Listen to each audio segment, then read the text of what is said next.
So I'm hoping to inspire you with a recipe that was inspired by my good friend Elisa in Italy. Elisa, if you're watching, I love you and I miss you.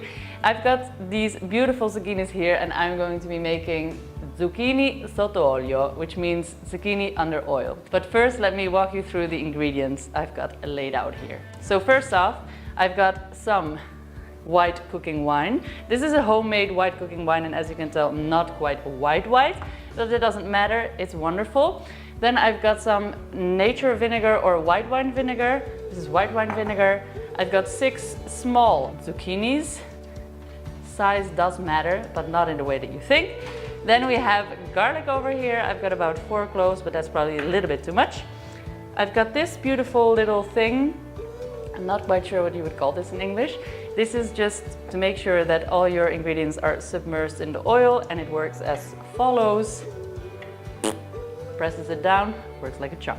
Every time. You have Greek basil, a clean bowl, a sterilized jar that is obviously big enough to hold all these zucchinis, a pot, and then I have here olive oil, still from our last harvest in Italy. So this is the older oil.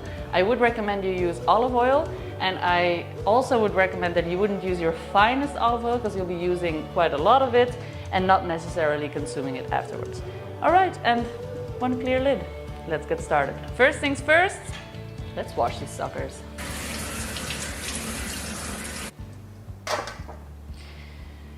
Now's the time to get nice and sensual with them. We're going to dry them off really well, one by one.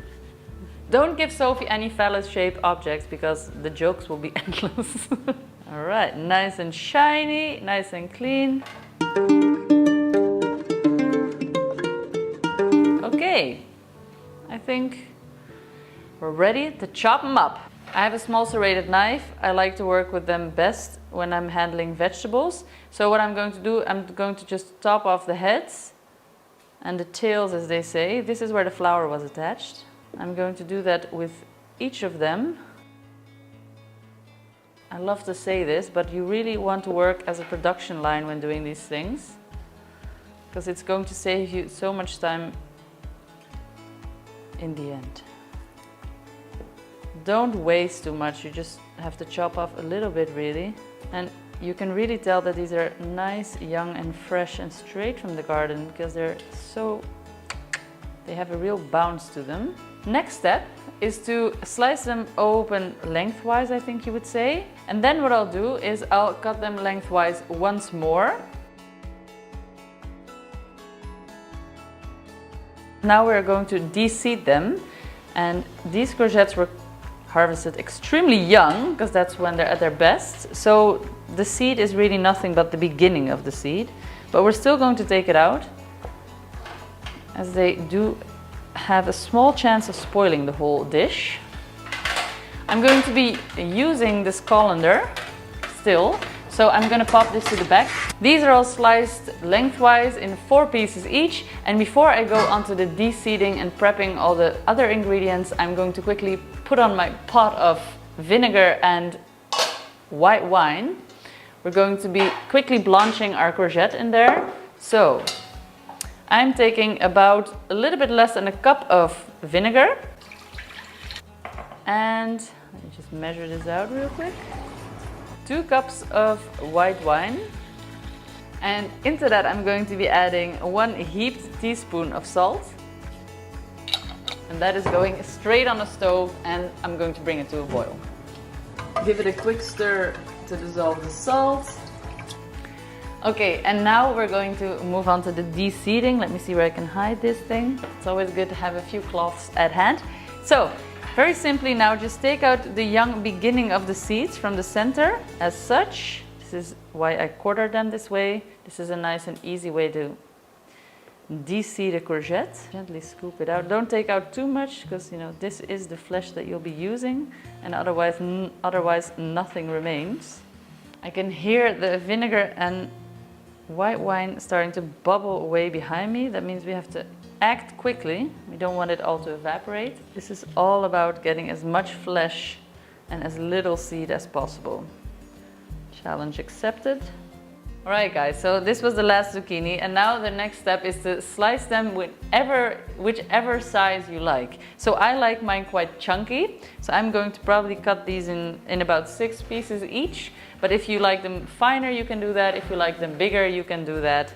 It's a question of personal preference. The way I do this is I bunch them all up, and then I just roughly chop them up. There you go. I'm done transferring this into a clean bowl. I sterilized my jar and my lid before I began.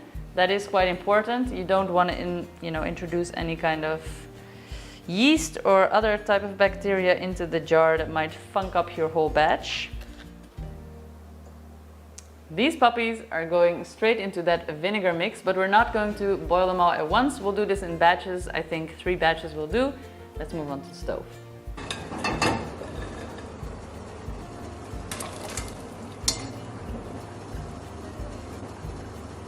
It's always a slightly sad moment when you lift them out because they did lose their bright green color, but don't despair, that's totally normal and how it should be. However, we can all agree that that's a little sad. No? Do you agree, Philippe, or not? No. Definitely find that a little bit sad. Do you find that a little bit sad? Just tell me when you're going.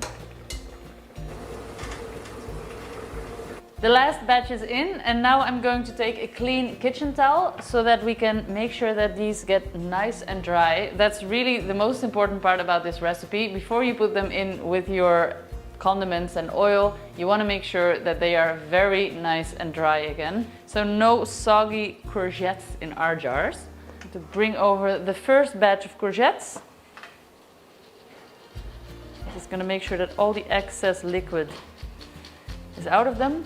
And I'm just going to spread these out onto the cloth so they quickly cool down. That's another quite important part of it all. If you want to, you could now put a fan on this to sort of speed up this process. I'm going to start cutting my condiments, garlic and the basil, and we'll see how they are. I'm going to be using 4 cloves of garlic. It's quite a lot of garlic. I love garlic. You could go with 1 clove or 2 cloves as well. That's fine for this recipe. Once your garlic is chopped, we now move this into the bowl we used for our zucchinis. Make sure every little dice goes in there. And then I'm taking about a tablespoon's worth of Greek basil. And I'm also just going to roughly chop that up. The sharper your knife, the better for basil. It bruises less. So you don't want to be cross-chopping here. You just want to give it 1 slice through.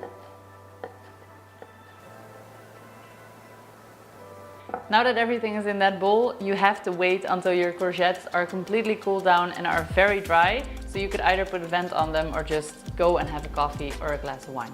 That's what I'm going to do. See you in about 15 minutes. Okay, so these are nice and dry and cool, and I'm going to just pat them down a little bit more with the tea towel. I'm going to now put them into this bowl.